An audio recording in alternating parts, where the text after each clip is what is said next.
Assalamu alaikum my dear students, my name is Salman Riaz. Today we'll discuss topic number 16.14 जो कि है corrosion. Corrosion is a natural process by which a metal suffers gradual decay when it interacts chemically with its environment. कह रहा है जब ये अपने environment के साथ chemical interact करता है तो उस दौरान metal आहिस्ता आहिस्ता आहिस्ता आहिस्ता तबाह होता है, इसको corrosion बोलते हैं.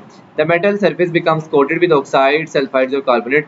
आमतौर पर जो मेटल की सरफेस है उसके ऊपर कोट किया जाता है ऑक्साइड्स का, सल्फाइड्स का और कार्बोनेट्स का. रस्टिंग ऑफ आयरन इसकी क्लासिक एग्जांपल है जब आयरन को जंग लगता है.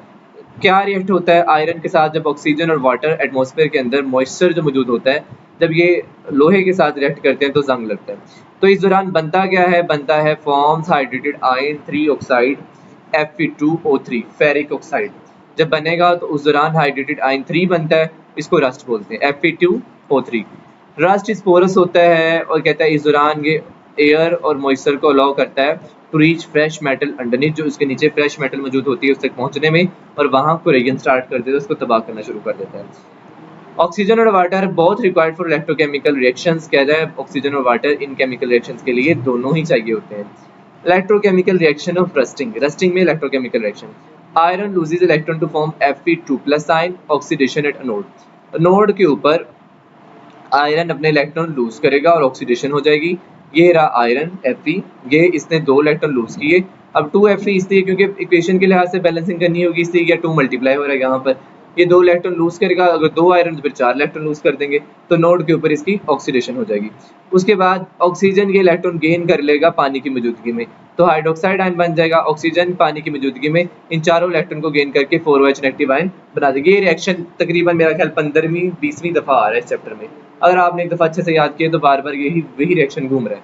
तो इसको उल्टा करके लिख देंगे. पहले 4OH नेगेटिव से ये बनाते थे, अब ये सारा इस साइड पे लिख के इस साइड पे 4OH नेगेटिव लिख देंगे, तो कैथोड के ऊपर रिडक्शन हो जाएगी.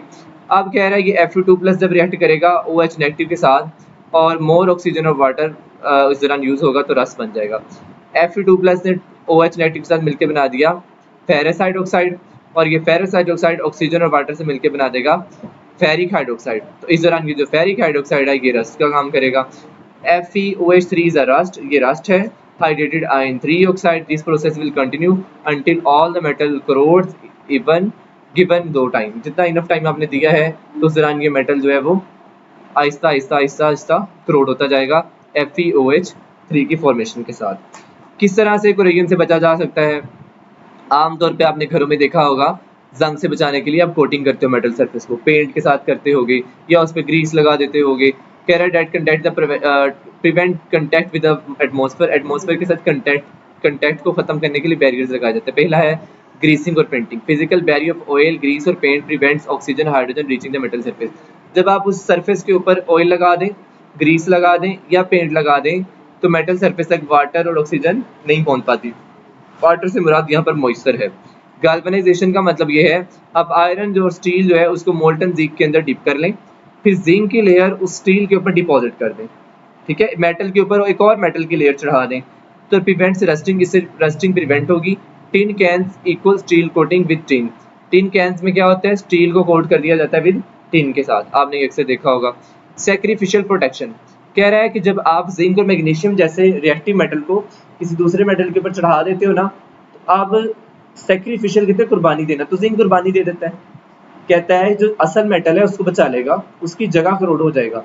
जब उसकी जगह करोगे use for buried fuel tanks.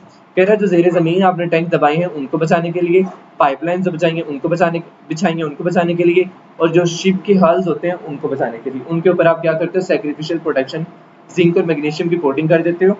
वो मेले मिलके करोड़ होते हैं.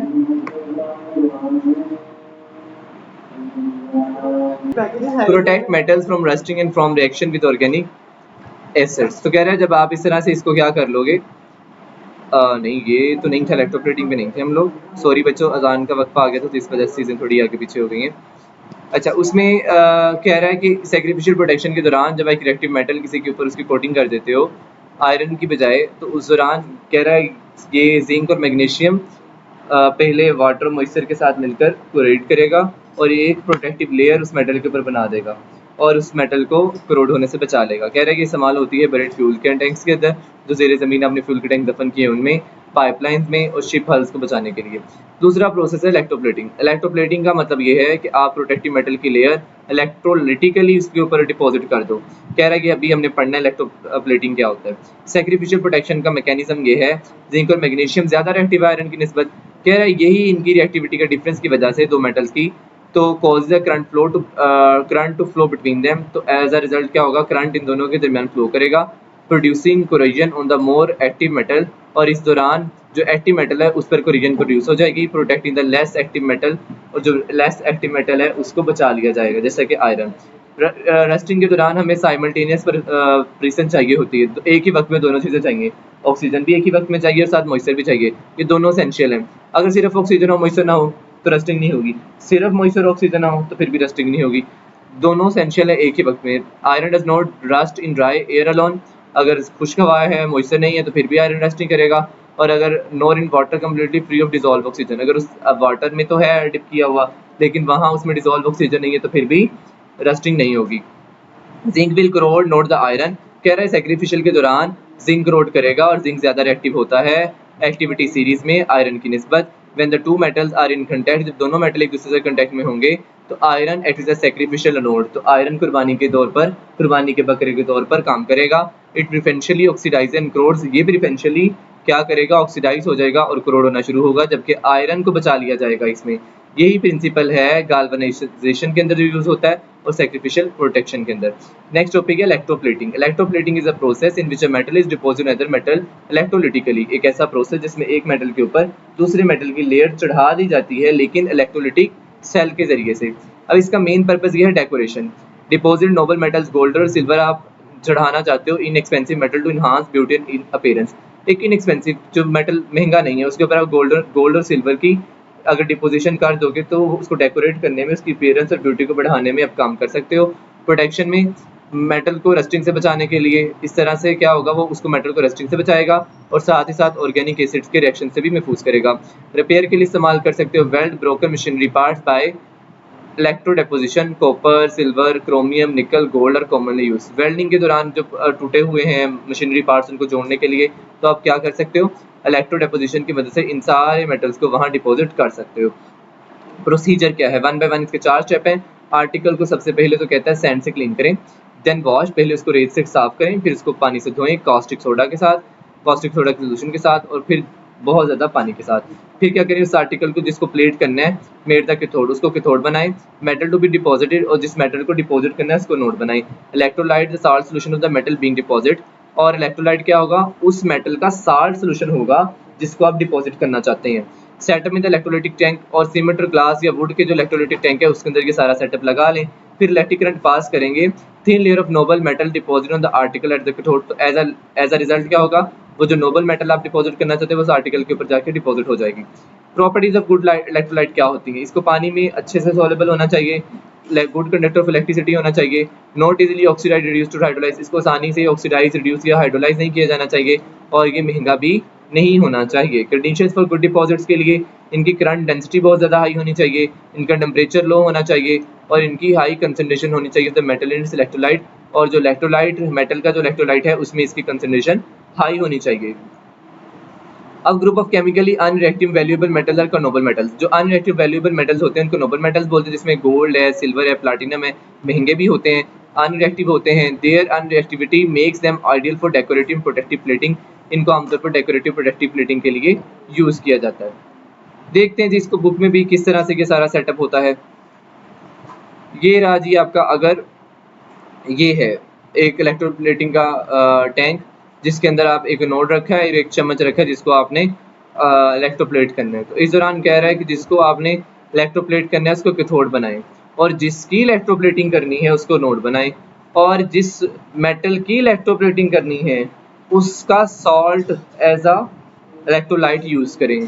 तो जब करंट पास करेंगे ये नोड आहिस्ता आहिस्ता डिसॉल्व होके इस पे जाके डिपॉजिट होना शुरू हो जाएगा, इसको बोलते हैं इलेक्ट्रोप्लेटिंग, एक मेटल पर दूसरे मेटल की लेयर चढ़ाना। अब है सिल्वर प्लेटिंग। सिल्वर प्लेटिंग के दौरान इलेक्ट्रोलाइट यूज होगा पोटाशियम अर्जेंटो साइनाइड। पोटाशियम अर्जेंटो साइनाइड का फार्मूला पोटाशियम का के Ag सिल्वर के लिए और साइनाइड के Cn। सिल्वर की वैलेंसी 2 होती है तो यहाँ 2 आ जाएगा, तो पोटाशियम अर्जेंटो साइनाइड। एनोड इसमें प्योर सिल्वर होगा, कह रहा है कि इस दौरान ये जो पोटेशियम अर्जेंटो साइनाइड होगा एक्वा सोल्यूशन में जब रखेंगे तो ये अपने आयंस में टूट जाएगा, आयनाइज होकर के पॉजिटिव बनाएगा और साथ में सिल्वर साइनाइड का आयन बनाएगा। तो अब ये जो आयन बन गए, अब सिल्वर साइनाइड के ऊपर कौन सा चार्ज है, नेगेटिव चार्ज, तो फिर दोबारा ये भी आयनाइज हो जाएगा मजीद, ये आयनाइज होकर किस में बदलेगा, सिल्वर आयन में, और बदल जाएगा साइनाइड आयन में। तो इससे दो आयन बन जाएंगे, क्योंकि दो है तो यहाँ दो आयन साइनाइड के बन जाएंगे। अब कह रहे हैं silver ions migrate to cathode, silver ions migrate करेंगे कैथोड पे, जिसको हमने इलेक्ट्रोप्लेट करना होता है उसको हम कैथोड बनाते हैं, क्योंकि जब इसकी आयनाइजेशन हो जाएगी सारे सॉल्ट की, इलेक्ट्रोलाइट की, तो जो आयन हमें इलेक्ट्रोप्लेट करना है, जो चीज़ इलेक्ट्रोप्लेट करनी है वो कैथोड पे जाके माइग्रेट करना शुरू करेगी, वहां जाके इलेक्ट्रॉन गेन करेगा और सिल्वर के तौर पे डिपॉजिट हो जाएगा।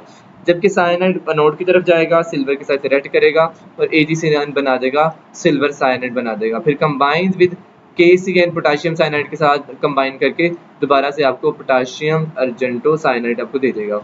इलेक्ट्रोलाइट इज रिप्लेनिश्ड, तो इस दौरान इलेक्ट्रोलाइट आपका रिप्लेनिश दोबारा से आपको मिल जाता है, तो एफिशिएंट है ना। कॉपर प्लेटिंग में क्या करना है, कॉपर प्लेटिंग में आपको कॉपर को डिपॉजिट करना होगा, तो प्योर कॉपर मेटल इसमें नोड होगा, क्योंकि जो चीज़ आपने डिपॉजिट करनी है वो नोड बनाएंगे और जिसके ऊपर डिपॉजिट करनी है इसको कैथोड बनाएंगे, तो नोड यहाँ कॉपर, प्योर कॉपर मेटल होगा। सोल्यूशन इलेक्ट्रोलाइट किसको यूज करेंगे, कॉपर के साल्ट को, copper sulphate. A few drops of hydrosulphuric acid भी, इसमें हाइड्रोजन सल्फ्यूरिक एसिड भी यूज करेंगे, तो टू प्रिवेंट हाइड्रोलिसिस, ताकि इसकी हाइड्रोलिसिस ना हो सके। और आर्टिकल जिसको इलेक्ट्रोप्लेट करना है उसको कैथोड बना लेंगे। नोड के ऊपर रिएक्शन होगा, नोड के ऊपर कॉपर की ऑक्सीडेशन होगी, ये 2 इलेक्ट्रॉन लूज कर देगा और जो कॉपर आयन है ये कैथोड पे जाके 2 इलेक्ट्रॉन गेन करके डिपॉजिट हो जाएगा। The node copper dissolve into solution, जो नोड कॉपर है वो डिजोल्व होकर सॉल्यूशन में उसके आयन जाएंगे और जो आयन है वो कैथोड के ऊपर जाके माइग्रेट करके वहां जाके 2 इलेक्ट्रॉन गेन कर लेंगे और आर्टिकल के ऊपर डिपॉजिट हो जाएंगे। तो net transfer of copper from node to article, तो इसमें नेट ट्रांसफर होता रहेगा। इंटरेस्टिंग इन्फॉर्मेशन में लिखा है कि chromium atom does not directly adhere to iron properly, chromium metal कहता है कि आयरन के साथ डायरेक्टली एडहेयर नहीं करता, सही से चिपकता नहीं है। Therefore iron is first copper और निकल प्लेटेड, सबसे पहले आयरन को कॉपर या निकल प्लेट किया जाता है, फिर उसके बाद क्रोमियम की तय चढ़ाई जाती है, कोटिंग की जाती है on top. 2 step process for a durable shiny finish, और इसके लिए 2 स्टेप प्रोसेस है, 2 मतलब स्टेप करने पड़ते हैं ड्यूरेबल और शाइनी फिनिशिंग के लिए। अब कहता है कि ये जो इलेक्ट्रोप्लेटिंग है इसके अंदर बिहाइंड प्रिंसिपल कौन सा इस्तेमाल होता है, ये आपका क्विक चेक क्वेश्चन है, जिसमें बताया कि इलेक्ट्रोलिसिस, इसमें की प्रिंसिपल इलेक्ट्रोलिसिस है, इलेक्ट्रिक करंट सॉल्यूशन से पास किया जाएगा जिसके अंदर वो आयन मौजूद है डिजायर मेटल के, और मेटल आयन माइग्रेट करते हैं कैथोड की तरफ, आर्टिकल की तरफ, वहां इलेक्ट्रॉन गेन करके डिपॉजिट हो रहे होंगे as a solid metal layer के तौर पर, और ये जो मेटल एनोड है ये डिसॉल्व होकर रिप्लेनिश करेगा आयंस को सॉल्यूशन के अंदर। इलेक्ट्रोप्लेटिंग जो वॉन आउट मेटल्स को किस तरह से रिपेयर करने में हेल्प करता है, जो वॉन आउट एरिया मेटल का जो खराब हो चुका है, ब्रोकन मशीनरी पार्ट्स हैं, उसको इलेक्ट्रोडेपोजिशन की मदद से रिपेयर किया जाता है। Worn out part is made the cathode, और जो वॉन आउट पार्ट है, जो मतलब टूटा हुआ हिस्सा है, उसको कैथोड बना दिया जाता है, और metal copper nickel silver chromium और गोल्ड वगैरह को उसको डिपॉजिट करना होता है, तो उसको नोड बना देंगे। तो इलेक्ट्रोलिटिकली वो यहाँ से जाके सोल्यूशन में इसके आयंस आते रहेंगे और ये कैथोड पे जाके डिपॉजिट हो जाएंगे। तो इस तरह से this rebuilds the eroded surface, restoring the shape, structure, integrity of the part without replacing the whole component। बजाय इसके पूरे कंपोनेंट को हम रिप्लेस करते, हमने उस खराब हिस्से को दोबारा से रिपेयर कर लिया। Student, I hope so you have the clear understanding of this topic. बहुत छोटा सा टॉपिक था और आपको आसानी से समझ आ गई। मिलते हैं नेक्स्ट लेक्चर में, तब तक के लिए अल्लाह हाफिज़।